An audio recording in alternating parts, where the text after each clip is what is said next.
Welcome to a very special episode of the Football Fan Show podcast. This is a bonus and extra episode. Of course, it comes out before the final set of fixtures of the Premier League, which is Sunday, I'm going to say, 23rd of May. Not that I knew that. Not that I didn't know that. It's coming out before then, so I can't talk about it because it hasn't happened yet. But as you're listening, tuned into it, it's definitely happened, and hopefully it's happened, and you know where everyone it has finished. And of course, we're looking forward to the Champions League final next weekend. Now, this edition of the podcast was not recorded at the weekend. As I say, there was no live show this weekend because it is the end of the season. Now, if you want to go listen to our final podcast proper of the season, go back and listen to last week's one about the FA Cup. But this is a very special edition of the podcast. We're going to talk about what makes a great manager, and I'm finally going to confess all of my utter distaste and not hatred. Hatred is a strong word, but my immense dislike for the terrible man manager that is Zinedine Zidane. Enjoy. Liam Barry is also on this podcast. Let's get into some ranting. Let's answer the ultimate question, as BBC Sport put this on their website this week. Was it plain luck that he's been as successful as he has? Is he overrated or is he underappreciated? Zinedine Zidane. Let's finally settle this. This is one for the ages. Of course, my opinion is that he is overrated. He's a terrible man manager. His players don't, like, with Hazard, overweight, clearly doesn't want to play for, maybe he doesn't want to play for Real Madrid, but overweight, not working hard enough. Bale wanted to go to the golf course instead of being utilised,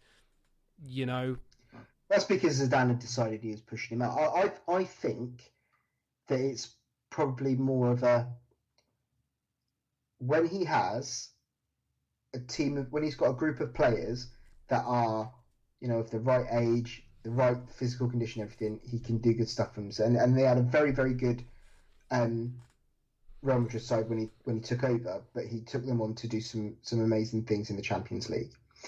The problem that they really have there is that they have not tried to move on to bring in rebuild that new team.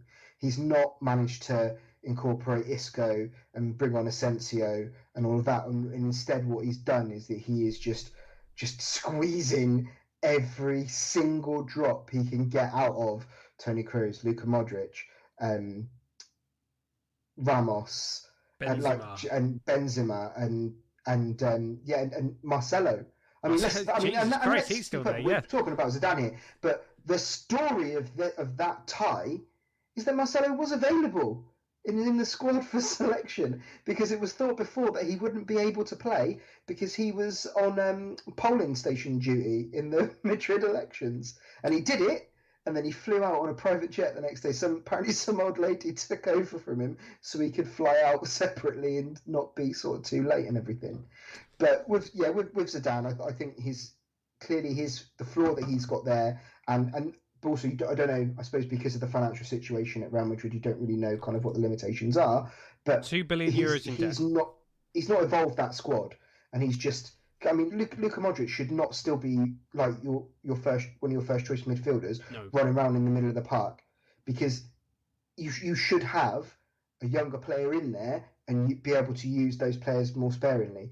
The likes of Bale and that, right, we're paying ridiculous money to this guy, and it's going to be really difficult to shift him. So when I've got him, let's try and use him. Let's keep him in the squad. So yeah, from a man management perspective, I think there's an element where you're probably right, where he's not looking at his whole squad and going, right, okay, how do I use this whole squad to benefit the club and that. He's just looking and going, right, these are my guys. Anyone else can sod off, forgetting the fact that you've got Champions League, the league, and you've got the cup and everything. You've got and you've got the likes of Bayern Munich and Barcelona when they were decent. that you're going to be up against. So you need to make sure that your players are, on top form and everything. So I think you're half right. I don't think he's completely awful or anything, but I think there's clearly some flaws there, but I don't know whether that is because of him or because of the financial. I think part of it is him, but I think part of it is the financial situation there at Real Madrid where they're not, and they just made some bad signings. Hazard has turned out to be a bad signing for them. I think I think you're right to point out they are €2 billion in debt, Real Madrid, which is why one of the primary reasons that they are one of the driving forces of the Super League, because they want to get that Premier League money, because for all the time, and I didn't mention this in the Super League bit, that I don't know why the Premier League teams would want to put themselves on parity with Real Madrid when they already make more money than Real Madrid. So why would they want to put themselves on parity with them? Because that's just stupid. But anyway, with that said, I will say that that I think to say that I've consistently shat on Zinedine Zidane's entire career on this show is an understatement. I despise him with a passion, and I don't dislike Zidane the player. Zidane the player, one of the greatest. Oh my God, that freaking headbutt at the end of his career. Perfect. Just perfect. Just perfect. Because he was that kind of player, and I loved Zidane the player. Zidane the player could do no wrong. Zidane the manager has had everything handed to him. Go manage this team of superstars. Don't have to work for it. Guarantee you, he manages a team like Burnley, they finish with less points than a Derby County team in the Premier League. They finish with less than 11 points because he couldn't manage them. He can't manage a squad that isn't made up of superstars. He can't manage them. But you can throw the same thing at Pep. And I do. I completely concur. I don't think Pep could manage a team that doesn't have millions of pounds to spend. But is that because the things that he wants to do and the way he wants to play football, he wouldn't get the players that he would get at a lesser club? No, wouldn't be able to do what he wanted to do. He wouldn't be able to get the players. He would have to do something called develop players, which, quite frankly, Zidane can't do. Guardiola. But my point is that if you're at a lower club, the players that you have available to you are not as good as the player. They're not as, from a footballing basis, are not as intelligent as the players that you'll have at those top clubs that you'll be able to get at those top clubs. So you're dealing with players that, footballing wise, aren't as intelligent. So is it the fact that the way he wants to play and that wouldn't translate because he wouldn't, and I suppose that may come down to the communication, how you communicate and everything, but I wonder, I'm not saying, I think he would do all right at a lower club. You get a club that played good football, but I don't think he'd be able to take say like a Southampton or something and have them as like the surprise package in the league. You see, I'm of the opinion that, and I go back to my favorite manager, Brian Clough. I go back to him and his thing that good managers make good sides. There's no such thing as a side making a manager. Well, unfortunately, Brian, Real Madrid made Zidane a good manager. Barcelona made Guardiola a good manager. Because that same Real Madrid squad had, was it under Mourinho, they won the league, didn't they? Yeah. They were playing second fiddle to Barcelona in that period, to Pep's Barcelona, and that was I would argue that's more style. That's more Mourinho's style of play. But then Rafa came in. Oh yes, and it was going terribly, and then Zidane took over. Now he had to do at that point. He had to pick up that squad. He had to pick those players back up, and he had massive players in there as well. And I think that's the thing. He might not be. I think when it comes to developing players, there is clearly a gap there for him. Something that obviously he needs to work on, or even it feels like he doesn't even bother with it. So even if he just tried, that would be an improvement. But it seems like he's not really fussed about youngsters. Which is the wrong thing to do. Oh yeah, no, it's absolutely the wrong thing to do. But he still had, and I think it's he can manage those big egos. If you're in a dressing room, you've got Ronaldo, Ramos, Benzema, I know Modric. I don't know like character wise and that, but like Tony Kroos and that. These and Marcelo, they're all big characters as well, and he was clearly able to manage them, to manage all those different personalities and get them to play some great stuff, particularly in the Champions League over that period, and achieve. And you can't deny that they achieved what he's achieved there has been absolutely fantastic in the sense of those back-to-back Champions League wins. Nobody else had done that, and to do it when you come in part of the way through a campaign, similar to like Tuchel here, come in part of the way through a campaign, lift up those players and do it once. You can go, do you know what?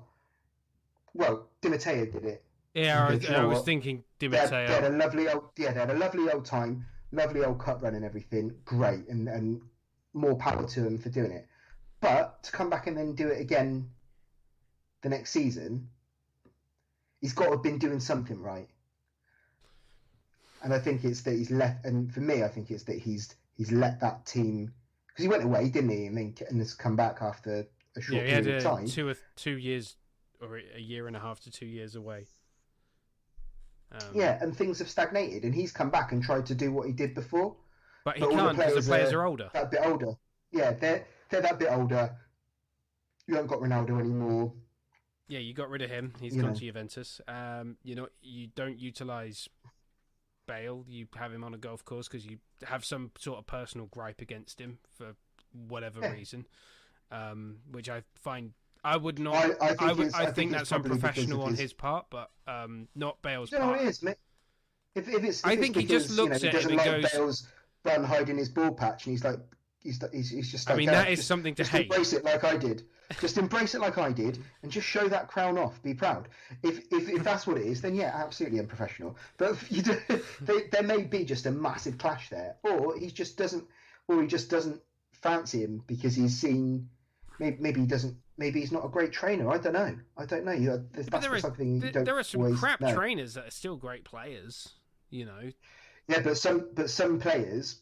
And some coaches don't appreciate people. They don't allow that. They don't want people to coast in that. So if you look at Dele Alli, you watch that Spurs documentary. What's the first thing that Mourinho says when he turns up? Yeah, okay, all right, yeah. And that's the point that he keeps making all the way through. And lo and behold, the following season, Ali's never to be seen because he's not training properly, so he's not playing.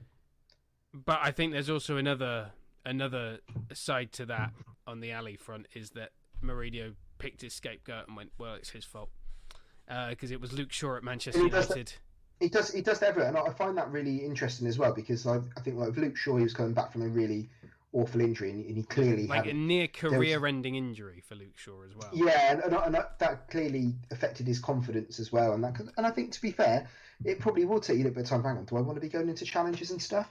But with Ali, I mean, he'd had the previous season, his form had dipped, but he wasn't awful, and then he just went, nah, mate. You're out. Yep, and that would explain also why he's now in charge of Roma from next season as well. Poor Chris Smalling and Mkhitaryan. Oh God, yeah, Chris Smalling. Oh God, they're going to get absolutely hung out to dry, aren't they? They're just for God's sake. Oh God, yeah. But yeah, back to Zidane. I think once he's done his current spell with Real Madrid, I think he'll retire from football management because I think he must know deep down that if he went anywhere else, he would get found out. I think...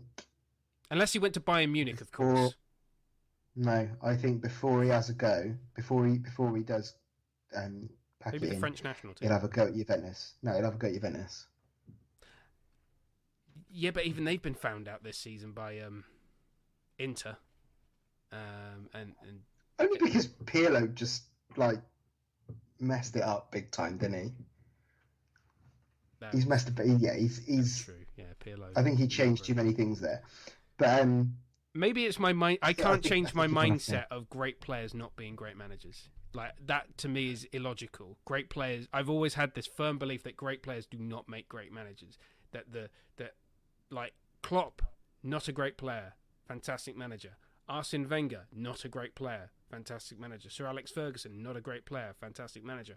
Brian Clough, pretty much injured his entire playing career, fantastic manager. Jose Mourinho wasn't even a footballer, fantastic manager. He was just a coach translator in I think his dad played professional football. He tried. And I think to be fair to he played at lower levels. Yeah. But I think one thing you have to think, and this is not me saying that that Zidane is this, but there's always exceptions to the rule. Always. Yeah, but Zidane's got to go somewhere else. Guardiola was a good player. He's a very good player. He was a fantastic player. And he's now a fantastic manager. When you go from Barcelona from Barcelona to Bayern Munich, that shows a complete lack of ambition as a manager. What you're saying is, I'm going to go from one team that wins everything to another club that wins everything. That is zero challenge that I could manage on autopilot instead of going to somebody like Borussia Dortmund or RB Leipzig. So Jurgen Klopp went from the second best side in Germany to one of the top 6 in England. Are you saying that actually from there, if he really wanted to prove himself as a manager, he should have gone and managed Stoke? No, because Liverpool were not absolute rubbish. Were not Manchester United at the top. They were not at the top of the league. He built them up. The point is, if you're a top manager, just like if you're a top player, if you're Cristiano Ronaldo and you're at Manchester United and you go, well, I've won the league and everything here, I've done everything I've won the Champions League and everything with them. What should I do now? I know what, I'm going to go and play for Levante. You don't ever say that. You always say like, oh, you've got to go on to those next sides. You've got to go on to the next thing. It's exactly the same for a manager. Why in any profession, you don't go, right, I am so good at what I do. What I'm going to do now is go somewhere absolutely awful, and then it's just going to look like I'm underperforming. Why wouldn't you just go to another top side and make them great? Say you work for a business and you've reached the top of that business. Why wouldn't you then go, you know what? I'm going to leave and start my own. I'm going to do it myself because I'm that damn good. So why not? Because that's literally you going to start from the bottom, building yourself up again. That's not the same thing. So because if you work in a big company, you're working for somebody else. If you then go to and set up on your own, that is you being the boss and you building something. That is different from being working at one place where you're right. That's like, right, I'm the chief exec at this company here, but I'm going to go to this other company here and do data entry in an office. You don't do that. So why would you, as a top manager, go, right, do you know, I've won everything with Barcelona now. What can I do now? Do you know what? I'm going to go to another league, and yeah, I am going to go to Bayern Munich, and I want to try and win everything with them there and make them, and see if I can make them better than this Barcelona team I have there. And you can argue, yeah, he failed because he didn't win the Champions League there. Yeah, he won the Bundesliga and everything, but he didn't manage to replicate what he did at Barcelona. But hang on. My point is, wouldn't it have been more impressive had he not gone to Bayern Munich and been able? Because let's face it, they won. By the way, congratulations to Bayern Munich, who have just won their 9th Bundesliga in a row. Anyone can manage them on fucking autopilot, apart from maybe Neil Lennon. Heck, maybe even Neil Lennon could manage them on autopilot. They are that damn good. But wouldn't it have been more impressive to go to a club like, well, Leipzig was still building. Well, not them then, because I think they're in the 2nd division at the time. But had they been in the Bundesliga where they are now, wouldn't it have been more impressive to go there and build them up to challenge Bayern Munich? Or wouldn't it have been more impressive of him to go to a Schalke, Hamburg, or a Borussia Dortmund and say, I'm going to challenge the top team, Bayern Munich, and I'm going to prove how great I am. Because it's all ego. Self-indulgent. It's ego. It would That's have been totally all it is. Self-indulgent to do that. It's all ego. It is. Of course it's ego, but that's not Pep. That's all of those managers that you went about before. Brian Clough, you talk about a lot. He had the biggest ego ever. Exactly, but he never went. Well, I've left Derby County. I'm I could go to Manchester United. I could go to Liverpool. Okay, yes, I know what you're about to throw at me. He went to Leeds and he failed. I will. Exactly. Yeah. Because and the reason why, because there was so much ego there that he was too scared to go to those other clubs. Because if he goes to a smaller club, then they're just happy to have him there, and he can do what he wants, have all the autonomy that he wants, and doesn't have to answer to anybody else. The fact is, right, and also the game is so different now. They're so different. Managers are stars in their own rights, and with anything like that, and there's loads of other stuff linked to it, rather other than just being the manager of the team. All the money and stuff that comes in from endorsement deals and everything. If you suddenly go like, right, I'm Pep and I'm at bloody Barca, I'm at Bayern, I'm at City, whatever, and you go, oh, now I'm at Leicester. There's brands and stuff that are going to go, I'm not interested in you anymore. And as much as that's not part of the game that we like, but it's just, that's part of the whole industry around it. So things like that impact it. But the fact is, nobody's going, well, Fabio Capello wasn't a great manager because he managed at AC Milan, Juventus, and Real Madrid, amongst others. Think, oh, wouldn't it be better if he went and managed Bologna? No one ever said that. But I'm like, my point of view is that I would never do that. I would want to challenge myself. I would rather go manage a smaller, like Klopp took over from. He went from Mainz to Dortmund and won the league and got them into their first Champions League final since fucking Paul Lambert was playing for Dortmund. He got Liverpool. He won their first league title in 30 goddamn years. Yes, but Dortmund and Liverpool is not the same as that. They are still. That's the second biggest. But I'm not saying that Zidane should go to. Zidane should go to Levante. I'm saying he should go to somebody like Valencia or Sevilla. Should go to Schalke.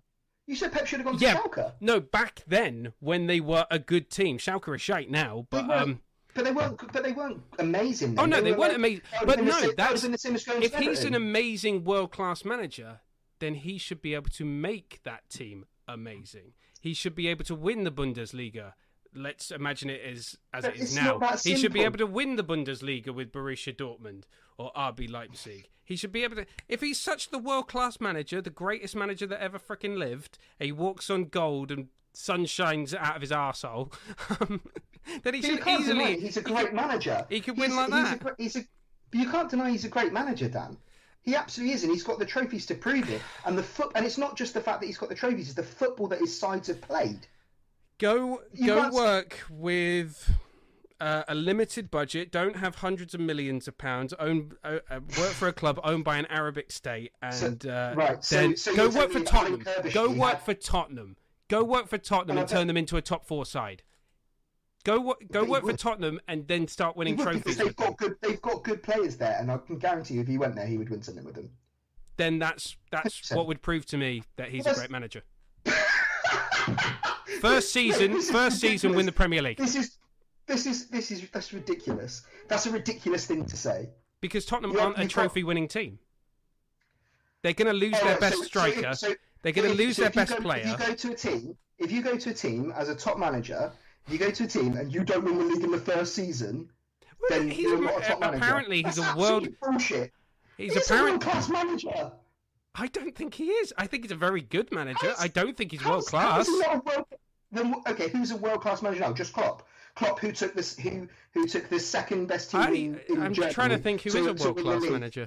Who do that every now and then anyways, regardless of whether it's Klopp or whoever in charge. And Liverpool, who, let's be honest, have pumped absolute fortune into that club as well.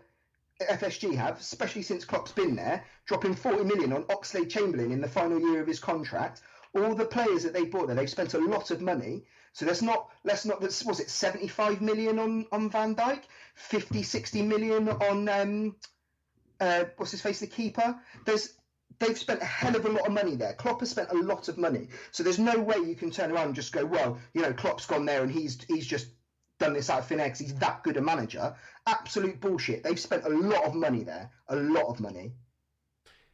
I want to say that to your point about I can't think of a manager that I would deem world class. I think there are some very great managers. I just can't think if there's I don't know who the best manager is.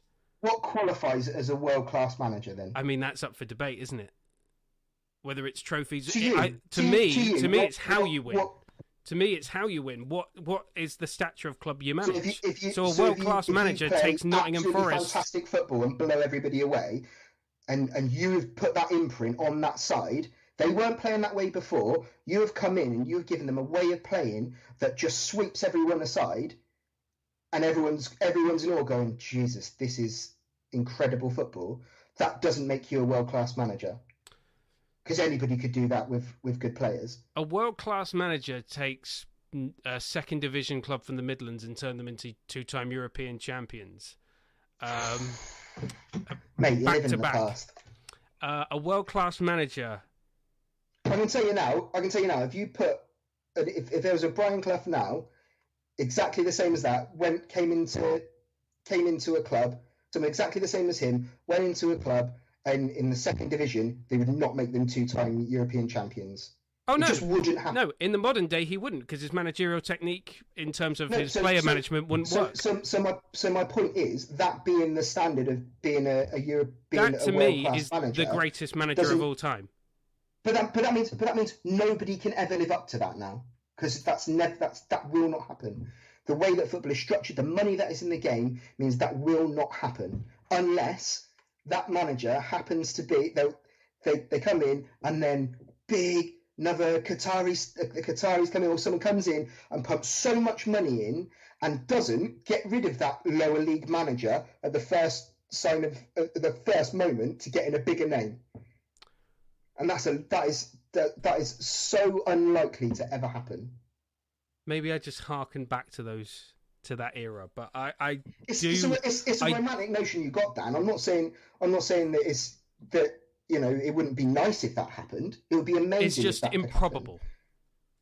But it's improbable. It's practically I impossible. still view a manager like Jurgen Klopp as superior to Guardiola purely because he started at Mainz, went to Dortmund, he's climbed I like people that climb the ladder.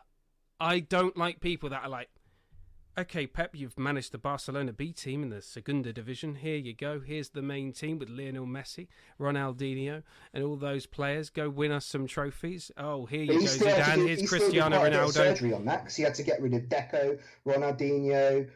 Who else did he get rid of? He got rid of quite a few players there. Was it Belletti? A lot of those players, a lot of that side that beat Arsenal in the 2006 final. Yeah. He had to get rid of all of those. Actually, to be fair, yeah, Ronaldinho, Henry. Did he get rid of Henry? No, he brought I think he brought Henry in for a bit and then he went out. Okay. So, but the point is that so at the end of the day, you're frustrated because you don't understand the opportunities that you get. Yeah. So from Pep's perspective, you can't say he hasn't worked. To be fair to him, he's not been handed everything on a plate because he started off as the Barca B manager. So he's managing there, and it just so happened that Barca as a coach, they like to promote from within, and they did that and the thing as well is how many, if we go back to managers, just okay, you've got a collection of stars. How many Barcelona or Real Madrid managers have gone in, had all those stars there, and could do fuck all with them? Didn't win the Champions League.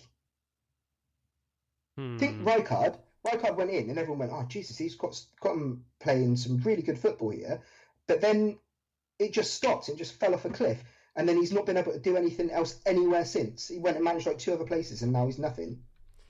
There's been so many managers that are classified as top managers that have gone in to Real Madrid, to Barcelona, to Bayern Munich and everything and haven't been able to do it. It hasn't worked. And part of the real skill, actually, in those big clubs, is not just about being able to manage and put the players out in a way that's going to win you matches. There's so much politics behind it as well that you have to be able to play that. And that is what, and you go back to great managers, that is what Ferguson was absolutely immense at. The politics at the club but also the politics of the media and everything, and managing that side, being able to multitask in those ways. And Wenger, to a lesser extent, was also very, very good at that. and that's where you get lots of big managers go into those clubs, and they might do well for a season, but then they can't hack it there and they're out. And that's why Mourinho doesn't last anywhere now. That's why Tuchel struggles in places, because they can't do the politics thing, because all they care about is the football. But they have to do all the other bits as well. And Pep, to be fair to him, must be able to do both sides of it and play both sides of it. And he had that. And again, I would say, like, back to Klopp, he went from, yes, he started out at Mainz. He did well at Mainz, and then went to Dortmund. He went from a lower German club to the second best club in the country. Well, I don't think Dortmund were they the second. They were definitely one of the top four. They are, but they weren't. But historically, they are. Oh, like historically, you've got no. Just I've like got no going argument. To Liverpool, it's between Liverpool and United. Liverpool, United, yeah, historically the second best team. Yeah, exactly. I will admit on that. I've got no argument. Already, they've got more financial clout behind them than all those other behind him. And he's only really got Bayern Munich that he has to beat. So in the grand scheme of things, he's got 2 massive games a year. The other games they're not going to be easy, but he's got 2 massive games a year. I'd add Leipzig to that now, but obviously now you would, but then you wouldn't. Although Dortmund did beat Sometimes Leipzig you add 3-2 today. Maybe you add Werder a little bit. Hamburg occasionally when they decided not to collapse. Yeah, but the point is, he didn't. He's not been like the Jamie Vardy of football managers. He's not started in the lowest league in Germany and worked his way up, because most managers don't. It just doesn't happen. And a lot of managers nowadays as well are, they're getting that. They're either come, especially in Germany as well. They breed those managers now, and the route is to come up through like the under-21s and stuff and get your promotions and move up that way. And then do you know what happens? Dortmund or Bayern Munich go, "We'll have you." I'm just trying to think of. And you can argue that Pep's kind of done the same thing, but he's done it. He's just done it at one of the biggest clubs in the world, and he just happens to do it really bloody well. And then everyone's gone, "Oh, I want you." And then he has been successful wherever he's gone. I still just think going back to what we started on, yeah. Zidane, to be fair to him, he was coaching the Real Madrid C team. Yeah, Castilla. Things were going down the pan with Benitez. It wasn't working out. And they said to him, "Do you want to go? Do you want to go at this? Because you're a club legend. You command respect to those players." And obviously, at some point, he sat down and he's talked about his footballing philosophy with them. So, and let's be honest, if anybody, you have to back yourself, don't you? You get offered that big job, and you go, I've got to do it, because if I don't do it now, and I go off and I manage an Elche or Getafe or whatever, and it doesn't work out, I will never get that opportunity again.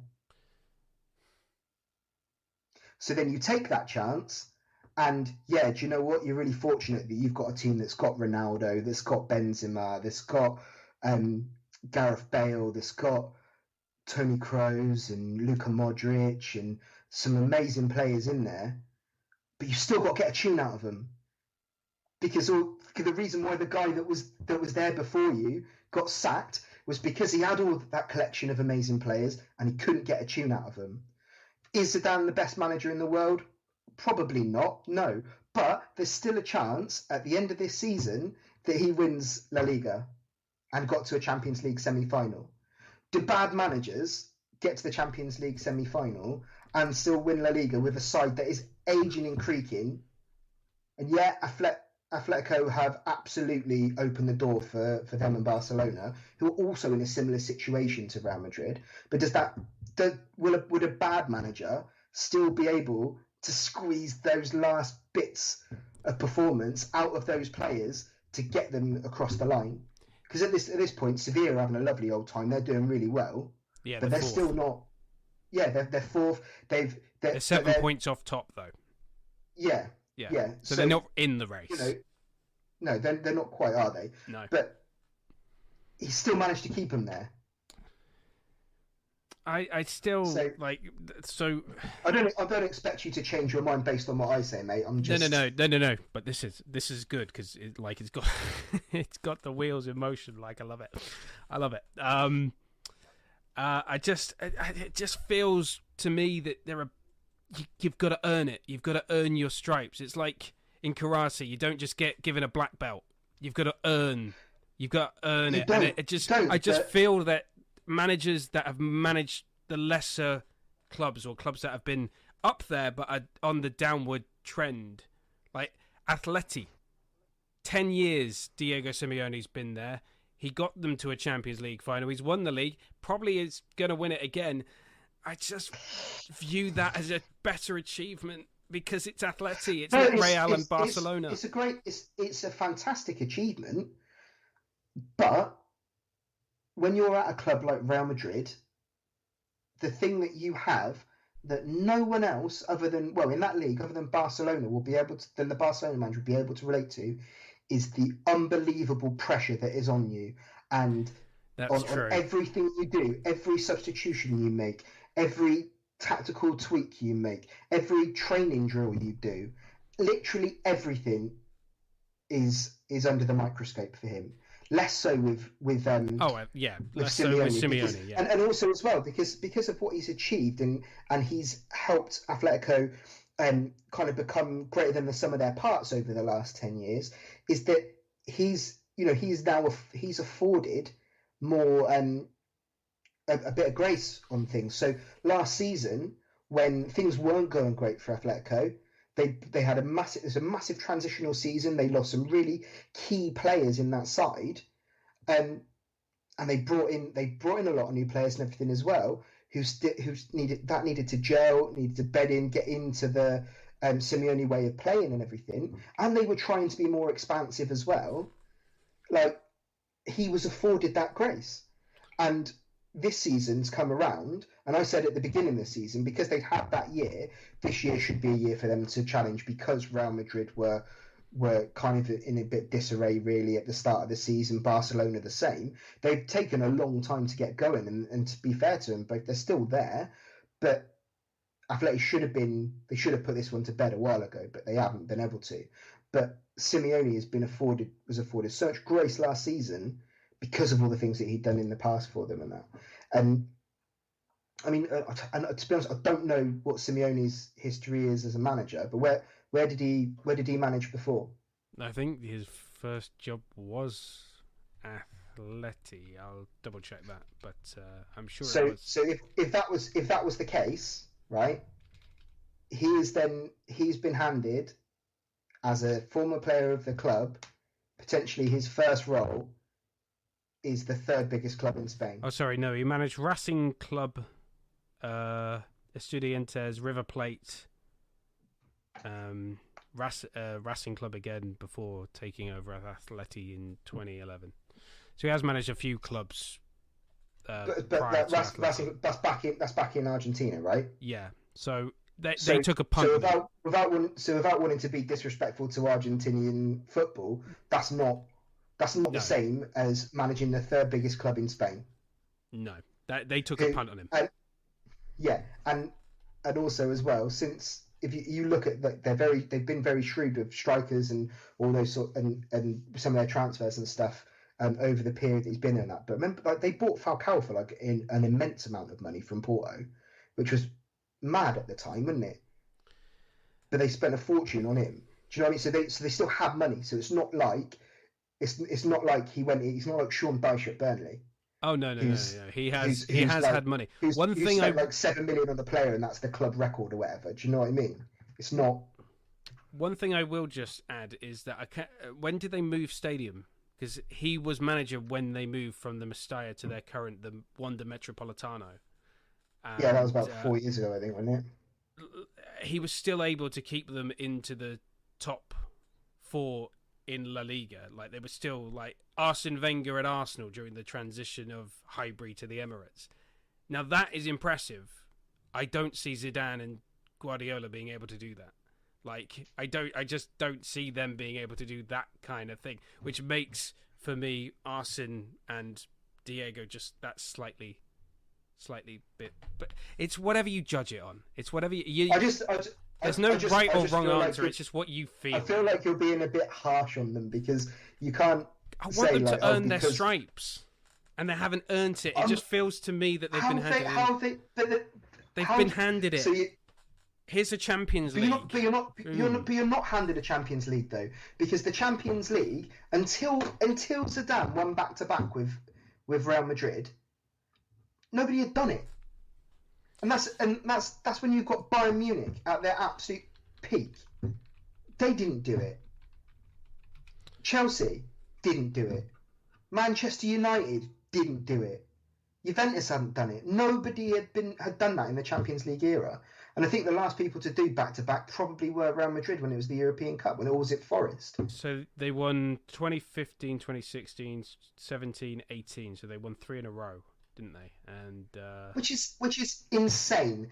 And to be able to do that, surely there's some stripes being earned there. The last club to win 3 in a row were Bayern Munich in 73 to 76.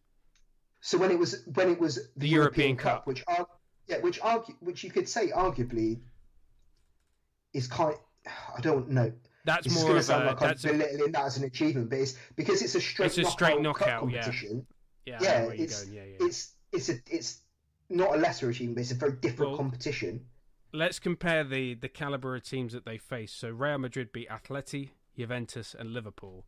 Bayern, back in the 70s, beat Atleti, Leeds, and Saint-Étienne.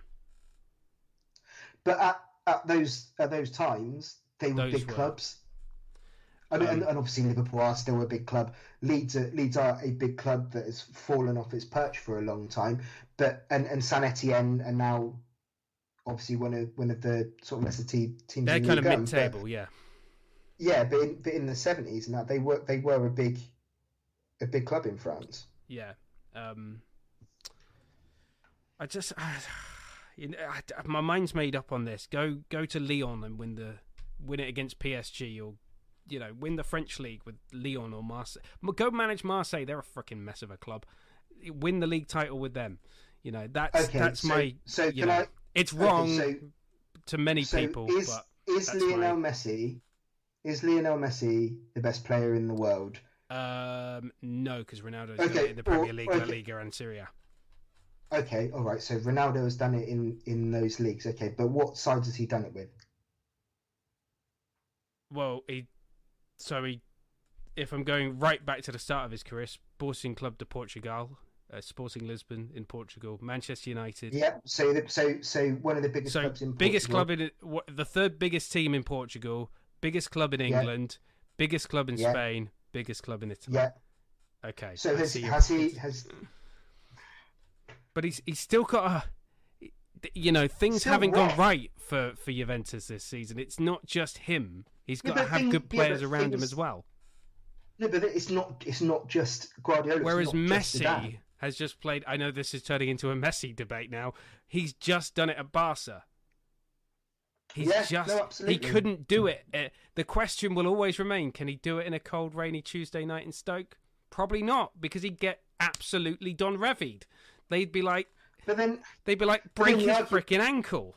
The thing is though, when he plays like English clubs in the Champions League, it's not like he just doesn't do anything. But he's playing elite. He's playing the elite. When you're a Burnley and you're desperate, you're just going to get Sean Dyche to go, see that player? I want you to man mark him, and if he tries to do anything, step on his ankle. Do you think that doesn't happen when he plays against Cadiz? Sergio Ramos does that to Messi, definitely. When he plays against Cadiz, the type of football played in Spain is different. The type of football played in Spain is different. Yes, it is different, but they've still got nasty bastards in their league, and they always have done. They do all those snide little dirty challenges, raking down the back of your Achilles and stuff. That doesn't just Sergio Ramos. In England. Well, exactly. And he's doing it at the top of the game, but they've gone all the way through the league, so he still gets that. He still gets it. He just doesn't get the rain. He'd get that on a more consistent basis in England. But anyway, this is not a Messi debate. Messi is, by the way, one of the best players that has ever graced a football pitch. No doubt. Ronaldo is a professional. The difference I see between them, Ronaldo is a professional footballer that has done it not the world over, but in different leagues. Lionel Messi is an artist. He's Picasso. He's the Picasso of football. He paints a portrait on the pitch. Ronaldo has to. Yeah, go on. I look at it. If you think about like tennis, I would say that you're right in that thing about the artistry around Messi. He's like a Federer. Like every stroke is purposeful, and there's meaning. It's like he doesn't have to put the effort in to be world class. Whereas Ronaldo has to work. Ronaldo is like a Djokovic or a Nadal. Like you see him train, Ronaldo. There's power, there's physique, and he has worked damn hard to maintain all of that. And it's not to say that Messi hasn't worked hard, but it feels, you're right, it feels that it's natural to Messi. It's more like it's part of his kind of like being to move in a certain way, and that, which is why he's not really changed his position, has he? He still plays in that cutting in and comes down the flank, and I think he's still got that pace, and he still plays in that same way. Whereas Ronaldo has very much changed from a winger to a centre forward who's in that 18-yard box. He's powerful. He can get up in the air and absolutely like tremendous. His free kick technique that he's worked at for years. His dead balls. You can see that everything about he's drilled himself to be what he is, and he's changed his lifestyle and everything to be what he is. Whereas Messi is still kind of a little bit of like playing on the streets of like Rosario or whatever. It's not different. It's nothing's changed things have changed mentality-wise for Messi, but not in not to a Cristiano. Cristiano Ronaldo is a machine. Messi's an artist. But and you can actively see the difference. If you look at the various points of his career, you can see his game change, and you can see where he realizes, okay, actually, I can't pick the ball up on the wing anymore, and absolutely just put the burners on and just leave somebody that's after banging out a bunch of step overs and just smash it into the top corner. I can't do that anymore. But what I do know, so I know where that defender's going to be. I know that I've got the pace over a few yards to get myself that space so that I can be on the end of a ball that's come in from a fantastic winger that we've signed. So he's changed. Messi hasn't had to. Yeah, I see that. Messi can play. Where Messi does what Messi does, and that's kind of all he's capable of. Whereas Ronaldo can kind of he's more flexible, adjustable. Yeah, and I wonder as well if like he's more of a team player than Messi, in my opinion, because he can kind of. I don't know. Only in the sense the team is completely. Oh yeah. Like it's focused around him, but he can kind of be what the team needs him to. Well, what the manager needs the team to be in the team. But the team is him. Like, the team is him, but it's like wing, up front, free kick, penalties, get the ball to Ronaldo, but he's going to be here today, or he's going to be here next week. Messi's always in the same place, and it's just like, get the ball to Messi. And I'm not sure he could do that can he paint the same portrait at the Bet365 stadium on a cold, rainy Tuesday night? In Stoke, I will say that the whole, and this defeats going back to my final point on Zidane, and we'll get a yes or no on this. Guardiola has done it on a cold, rainy Tuesday night in Stoke. He has. This is true. Bollocks! But who knows though, right? At the end of this season, if Real Madrid don't win the league, they've been knocked out of the Champions League. They might decide to part ways with Zidane. Zidane might decide to leave. And as we talked about at the beginning of the show, the Tottenham job's up for grabs. He won't go there. Maybe he gives it a go, and maybe he won't go there. Maybe instead of a cold Tuesday night in Stoke, it'll be a cold Wednesday night in Burnley. Yeah. There's only one other job that I see Zidane getting after the Real Madrid job, and that's the French national team. Yeah, but I feel like that's all he's achieved so much that he doesn't need to go anywhere else because of whether he's earned it or not. He's earned it, like he's won it. So there's no disputing that he hasn't won shit, and because he's won shit, it's like whether it's been handed to him or not with world class players, he's won it. So he could just go, I've won it. I've done everything I set out to do. I'll go manage France. Sorry, Tottenham. Because he has won La Liga with Real as well. He's won everything. He's won the Copa del Rey. He's won La Liga. He's won the Champions League. Well, he hasn't won the Europa League, but Real Madrid haven't been in there. So unless that's his goal. So he's won all of those top prizes in club football with one club. Yeah, but he could just go. That's if that's kind of like the equivalent of winning all but becoming like the undisputed heavyweight champion of the world and going, well, I'm done now, guys, and then just leaving. He may well do that. Which would probably make you quite happy. It would, because I think he's a terrible man manager. And that's the one thing that I think his weakest point is that he's not a very good man manager. We'll find out next season when he's managing Juventus. I don't think I genuinely don't think he'll manage any. I just feel like they would reach out to him. If Juventus hired him as manager, oh my God, I would put I don't even bet anymore, but I would put so much money on just them absolutely sucking. Just like. But the thing is though, right? Think of it from Juventus's perspective. They are desperate. Absolutely desperate for a Champions League win. It's why they got Ronaldo in. It's why they that's been their kind of raison d'etre for the last 3 or 4 seasons, right? So what do you do? You've had Pirlo, an ex-player it's not quite worked out. There's talks about getting Allegri back, but then Zidane becomes available, who has won the Champions League 3 times in a row recently, and then and is a former player as well. So the fans are happy. You're showing it shows ambition towards the Champions League because you want to because you want to win it. If you're keeping Ronaldo, that's when he had that success. It was with Ronaldo. Yeah. So my answer is going to piss you off, by the way. Exercises won't piss me off, but go for it. Well, you might shout bullshit again because if I were Juventus, the best manager for the job, in my opinion, is at Inter Milan, and he's managed Juventus before. Well, Antonio Conte has won at Juventus. He's won at Chelsea. He's won at Inter. Bring him back. But what do you get with Conte? A winner. You get a fucking maniac. Oh yeah, he's mental. No. He is completely mental. Yeah. One of the things, the issues he's had at all of the clubs he's been at, is all his thing all the time is, I haven't got the players, I need more money spent, blah blah blah blah blah. Right? So there's that. So basically, he's a winner, absolutely, but he's a pain in the ass for He's a winner and a whiner. But he's a winner in the league. His record in Europe is not good.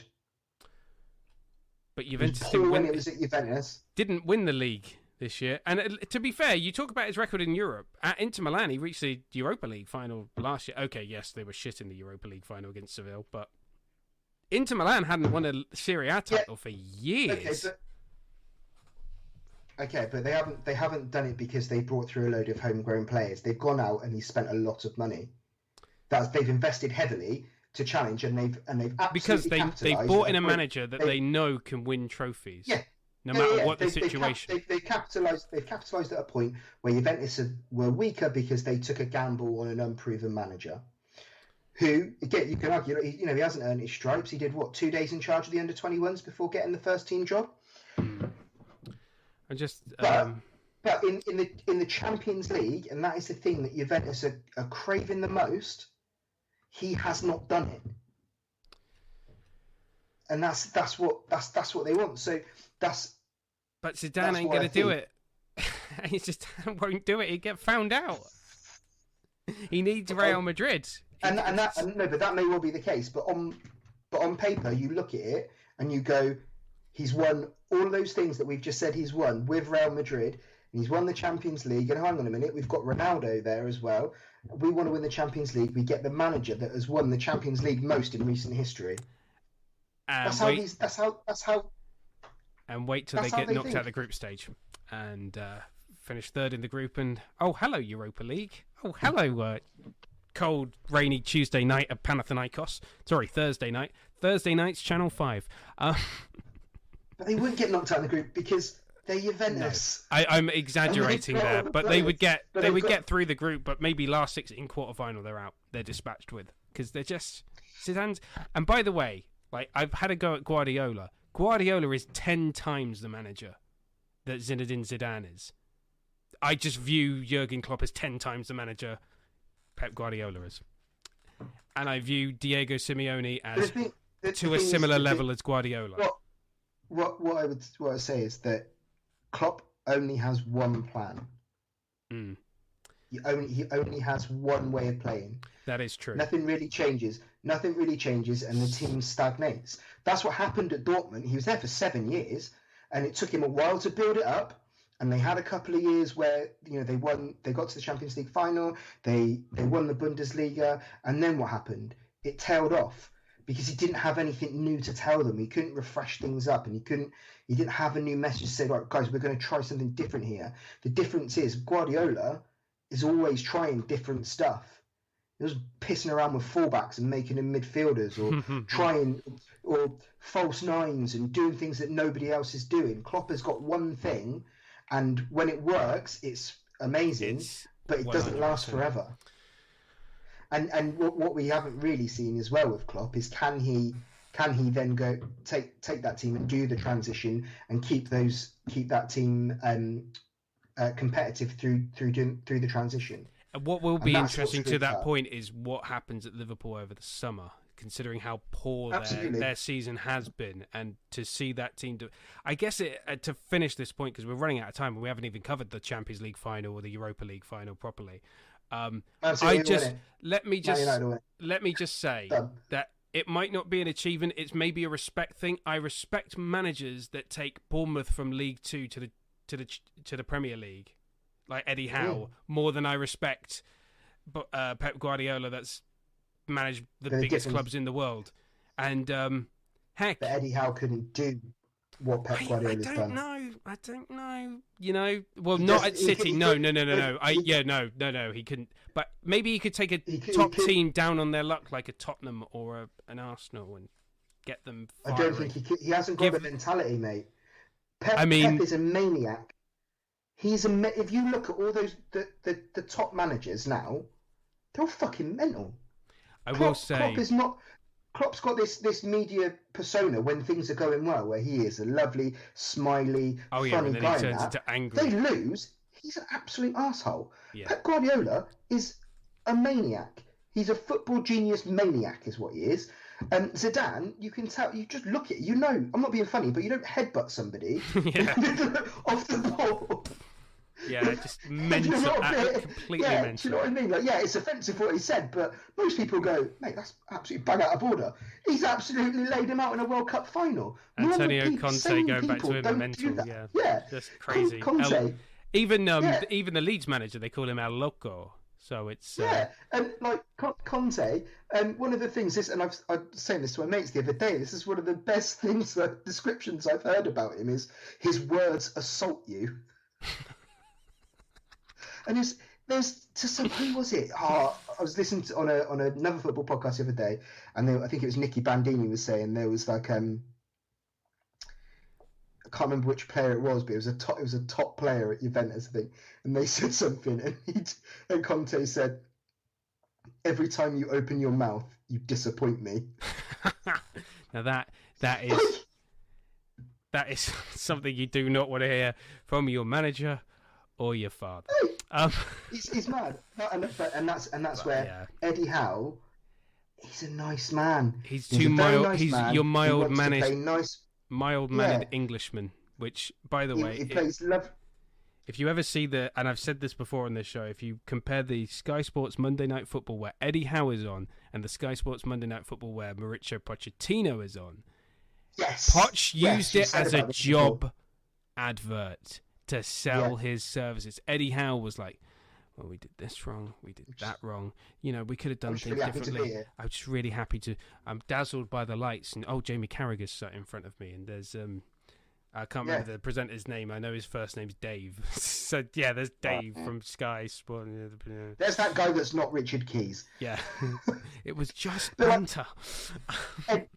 Eddie Howe's the kind of guy I would absolutely be happy for him to run my son's under 12s team, and I'd be like, do you know what? He's teaching him how to play football the right way. That is the kind of guy he is. He's a lovely guy. He's going to play some lovely football, but he's not going to. He's not got ruthless winning streak in it. Top, yeah. What about somebody like Brendan Rodgers though? Because he did work his way up as a coach at the bottom level. Because he did, I say bottom level, it was, where was it? So he he was a Chelsea youth team player, injured, coached there, then went to Reading and then Watford. And then that's where he started managing at Watford. Did very well with them. Then went to Reading to be manager. Absolutely, awful. And then he ended up at Swansea, got them into the Premier League at Reading's expense as well. So that was hilarious.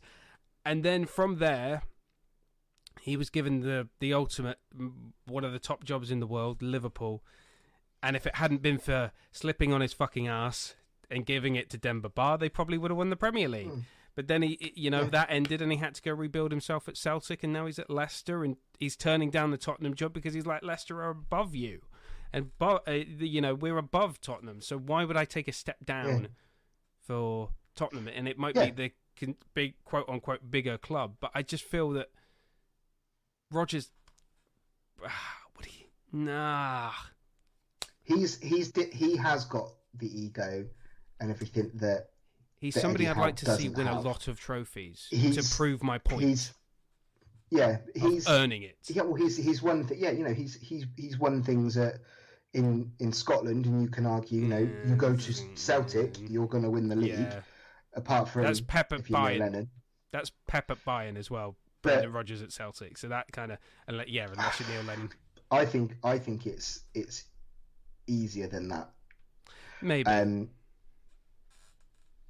But he did good stuff with them. And he's gone to Leicester, and he's doing a great job on that. But think back to, do you remember that the Liverpool documentary and that, and they're like showing around his house, and he's just had a massive painting of himself on the wall. Like, and this isn't I'm not having a go at him, but that is egotistical. That's the ego side of it, and that's but you need that. You need to rate yourself. You need to back yourself to be at the top of the game, because if you don't have that, you don't make it there. Those nice people, or those nice guys finish last. But when you think about Brian Clough had the biggest freaking ego going. Well, exactly, but look at Paul Scholes, and people will say like, he's really down to earth and blah blah blah blah blah. Oh, I can guarantee that in the I bet you at the training ground and everything, he was an absolute bastard. I bet you. You can tell though. You can kind of tell with Paul Scholes. Yeah. But he just didn't want the limelight that went with it. But you can guarantee he'll have the ego to go with it. He wants to be getting on the score sheet. He has to be the first name on the team sheet. All those sorts of things. He's not going to be someone who's going to settle with, well, Paul, we're just going to rest you this week, or we're going to put we're going to put this young kid in your place. So, there's no way that he would allow that sort of thing. So to be successful at the top of the game, you have to have the ego. And to be fair, and Rodgers, I think he has it. We just haven't seen his absolute. He's been a bit unlucky. He's been a bit unlucky.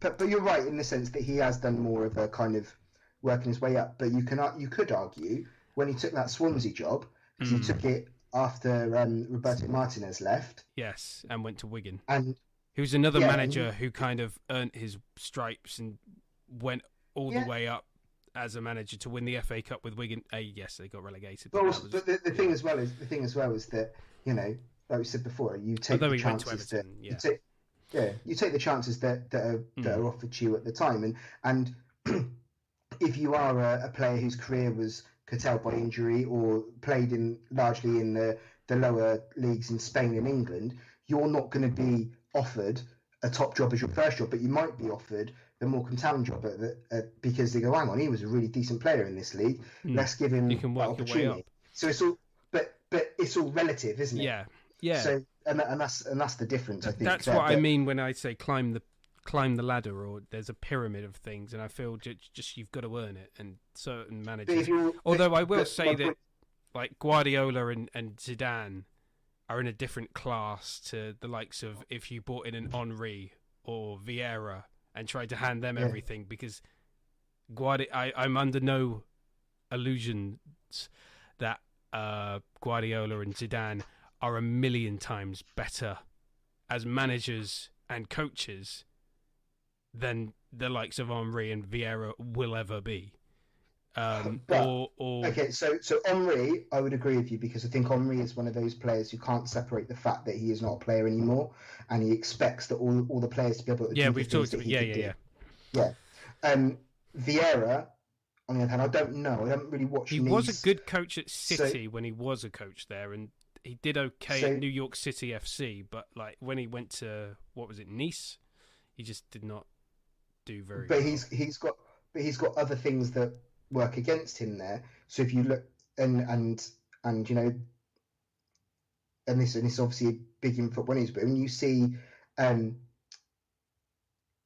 jobs at top clubs dished out to ex-pros who haven't managed before, how many of those are black players? And that's true. Yeah, that's true. So we already know that black players don't get those opportunities for management. And yes, there is the argument of it's the best person for the job and everything. Yeah, but the likes of Vieira and that wouldn't just get offered it like Zidane and Guardiola and everything, because there are still some of those prejudices there that stop it.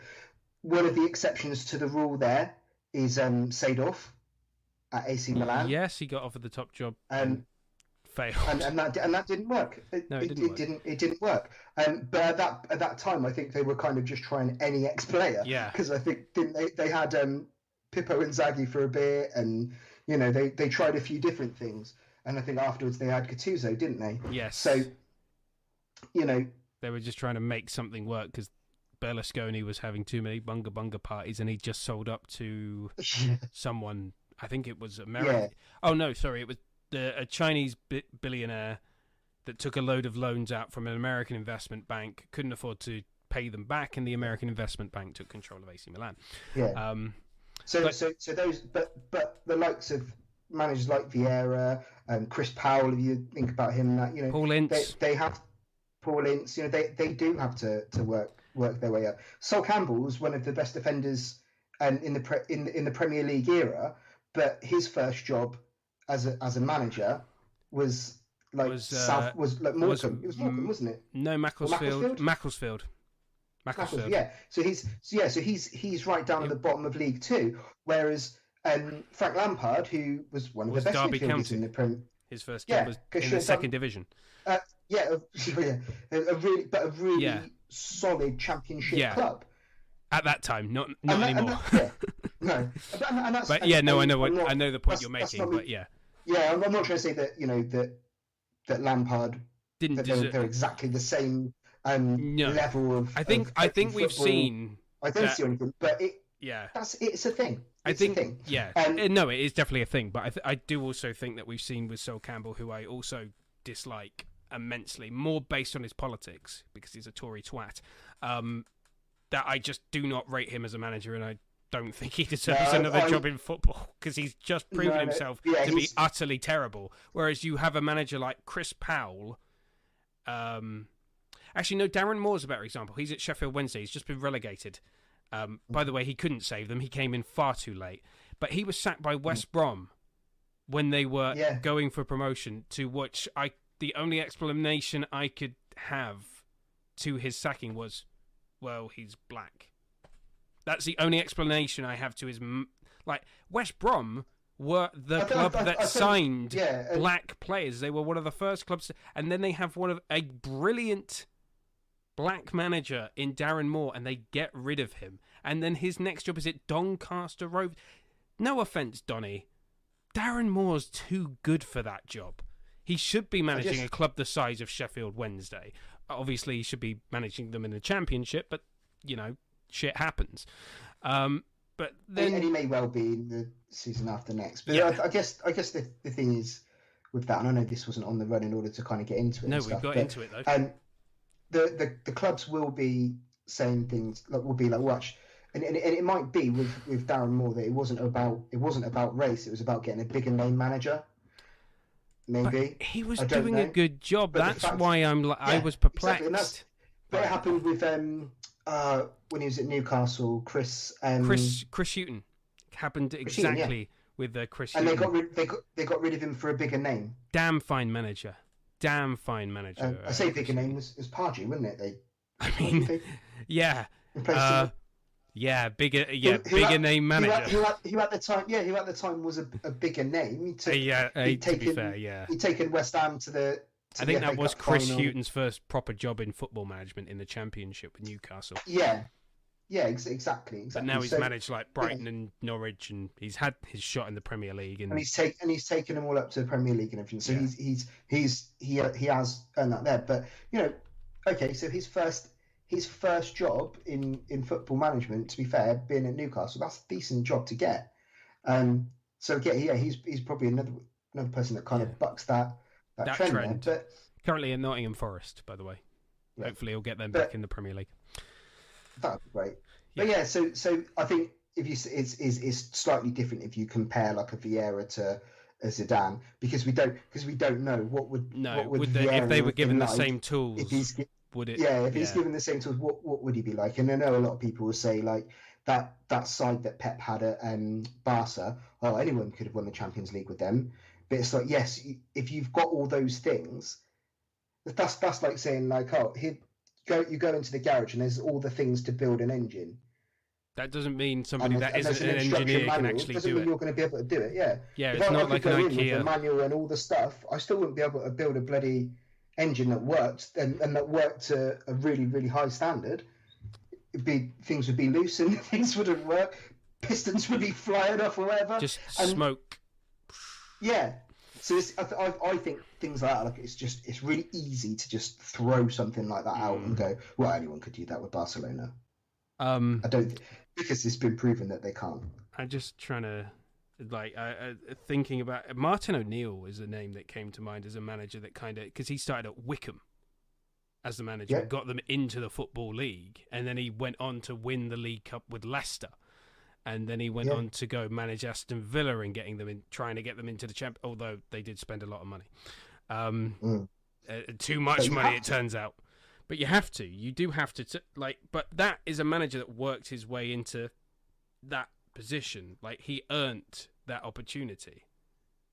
Whereas, I think we're never going to agree on this because I prefer people to climb the ladder. And when you talk about managers being like spending lots of money, I think, but like it's inevitable. It's a part and parcel of the game. If you want to compete, I don't look at managers and go, well, he spent X million, and he's gotten to there, and he spent X million, he's gotten to there, so he must be the better manager.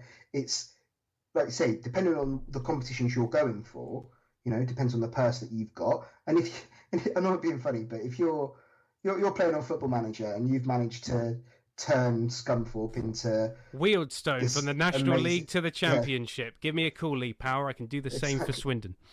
So you've taken this small club up there because people do in Football Manager everyone all the time, does don't they? Small club up to the top of the Premiership. They've got £200 million budget and they're going out buying players. You're not still going buying $100,000 players from Wealdstone, whatever, right?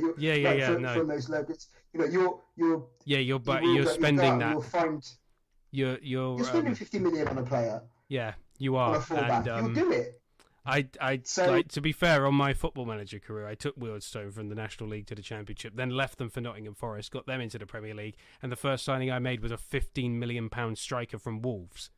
So yes, you are going to spend good. I know that's not a lot of money, but and I mostly focus on buying young players, but that's before you start spending your 50, 60, 70 million. So yeah, you are inevitably going to have to spend money. Full time, by the way. Liverpool 2, Southampton 0. We bought you the league tables earlier from League 2 and the Championship, so we won't do that yet. We won't do that again. Bore you with that. Sheffield United at bottom of the.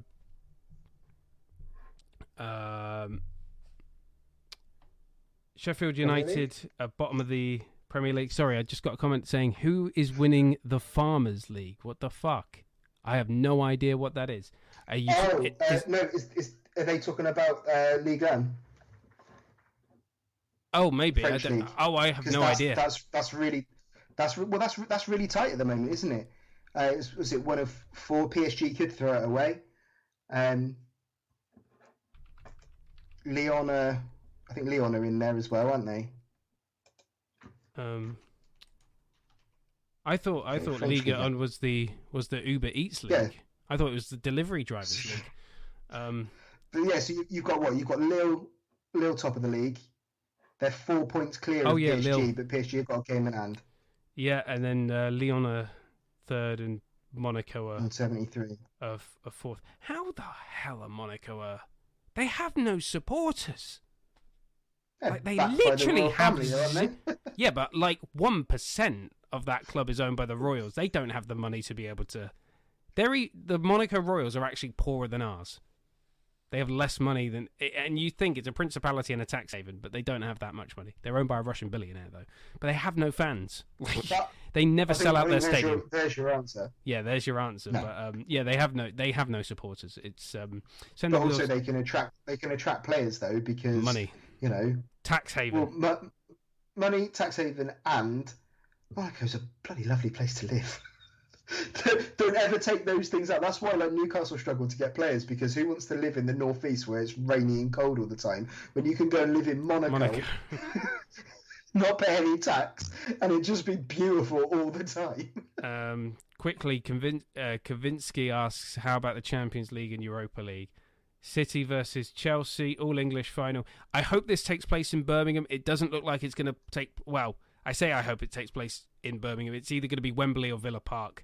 I don't know why. If are they considering Villa Park? Well, Aston Villa offered UEFA. So Aston Villa bypassed the FA and went straight to UEFA and went, we can offer at Villa Park because it's in between Manchester and and London.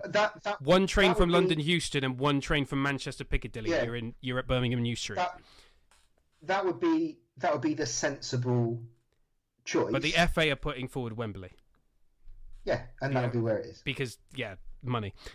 Because I believe Turkey is on the government's red list. It is. Ataturk Stadium in Istanbul cannot be. Well, you'd have to quarantine for 11 days. Yeah, but for and they're also in a lockdown for the final. Yeah, but for the game, the final and everything, I think I don't know. I think we said before about Chelsea got the win today. They got the win in the semi-final. Does that mean Tuchel have Pep's number?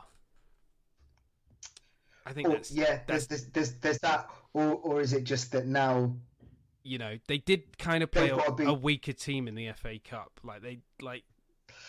Kind of. Yeah, and I don't know what side they fielded today, to be honest. But I wonder if there's kind of enough that would have built up enough in them where they're like, hang on. You want to know what would make me think, going back to that argument we had, that Pep Guardiola is the best manager in the world. If he played a weakened team in the FA Cup and the Premier League just to give Tuchel a false sense of self-confidence and he goes in there all guns blazing and Guardiola's side just smashed them 5-0 or something, and then I'd just be like, okay, I'm shutting up about Guardiola. He's clearly the greatest manager of all time.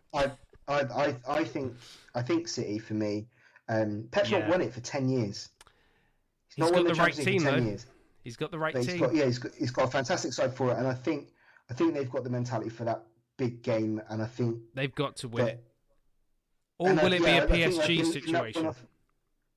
Because PSG. I feel like in that one-off game that because the thing is they're always gonna create chances, and they'll have a lot of possession, and I think they could. I think they'll do it, but they will have to be careful because Chelsea will be able to hit them on the break with a lot of quality. And I think the thing that is going to be that makes it more difficult for City is the likes of Werner's. I know he scored the other night, which is great for him, but I'm hearing, it seems like assists wise, he's contributing a lot on that side of the game. Obviously not with his goals. Havertz has started scoring recently and stuff as well. Ziyech started scoring again. Pulisic has been putting in some decent performances and stuff else. So they've got a lot of attacking power and a lot of pace, which could cause them trouble on the counter. And they've been so solid at the back as well. They conceded like 1 or 2 goals? Oh no, sorry. Apart from the West Brom game, I think they've only conceded like 2 goals since he's been there. So they're not conceding a lot. They've got a lot of pace and attacking flair on the counter. Mason Mount has been doing well. He's been playing really well recently.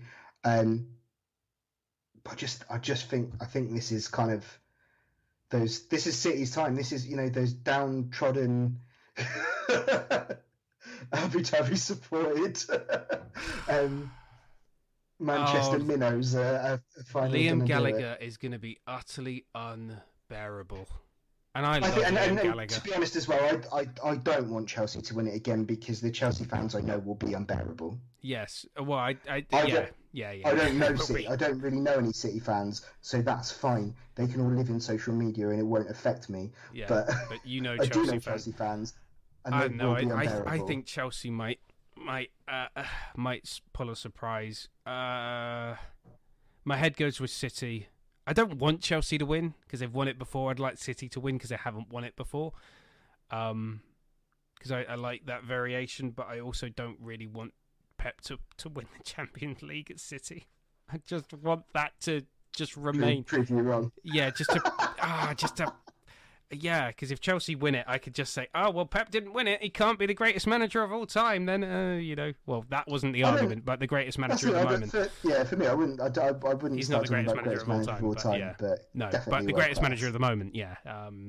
But yeah, it would be interesting. It's the irresistible force versus the immovable object in many ways, I think. But we'll see. If Pep pulls off the masterclass of having played weakened teams against Chelsea and then just absolutely spanks them, then I will come on this show and I will just say Pep Guardiola is the greatest manager ever. Just fuck Brian Clough. It's Pep Guardiola. I think you should have to wear a Pep and I love Pep t-shirt. I think I might have to. I think I might have to get one on like eBay or Amazon. I think that's a suitable punishment. I'll just get you one made, mate. I think that's a suitable punishment. I think that's a fair shout. There you have it. A very special edition of the Football Fan Show podcast. What makes a great manager?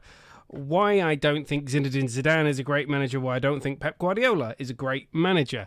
And after this podcast was recorded, Liam Barry did tweet me something that suggested that, well, I can't remember who it was from, but I think it was from Goal.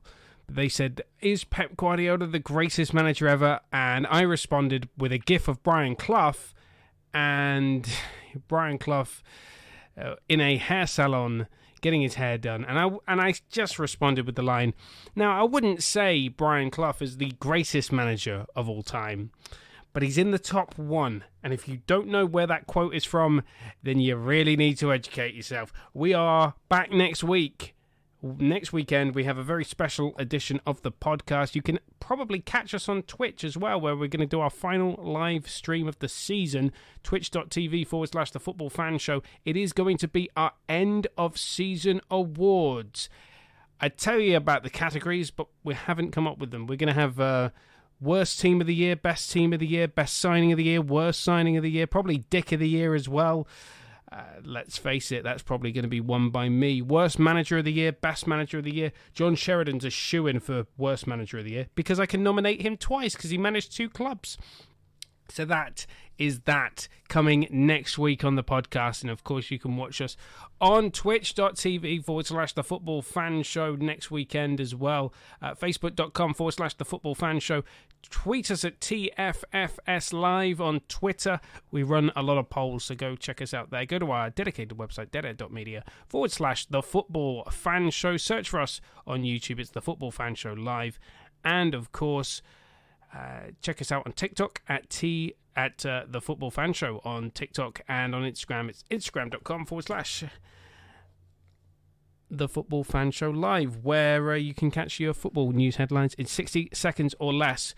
For now, we'll see you next week, and you have a fabulous week. Enjoy the Champions League final. Enjoy the final day of the Premier League. And, of course, if you're listening after that, then you know the result. I don't, because this is being recorded a week before it actually happens. So enjoy, and we'll see you next week for our end-of-season awards. And, by the way, we will be recording it after the Champions League final, so we will know exactly who's won that. See you next week.